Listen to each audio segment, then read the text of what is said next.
తప్పదు. నువ్వు ఏ దిక్కుకు తిరిగినా సరే దానికి అడ్డంగా నిలబడే వెనుభూతమే ఈ కుల వ్యవస్థ. ఆ భూతాన్ని చంపి పారేస్తే తప్ప నువ్వు రాజకీయ సంస్కరణ గాని ఆర్థిక సంస్కరణ గాని సాధించలేవు. ఎందుకంటే కుల వ్యవస్థ శ్రమ విభజనే కాదు, శ్రామికుల విభజన కూడా. కులం అనేది కొన్ని మత విశ్వాసాల కారణంగా ఏర్పడిన వ్యవస్థ.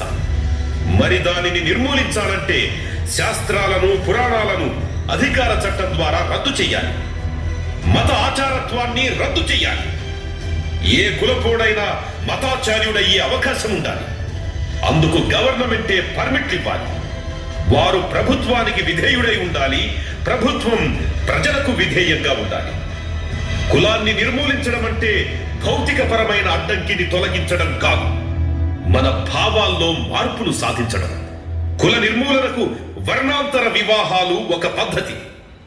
మన్నించాలి. చివరగా ఒక్క మాటతో ముగిస్తాను. సృష్టి ధర్మంలో ఏది స్థిరమైంది కాదు, ఏది శాశ్వతమైంది కాదు, ఏది సనాతనమైంది కాదు. ప్రతిదీ మారుతున్నది. వ్యక్తికి గాని సమాజానికి గాని మార్పే జీవిత ధర్మం.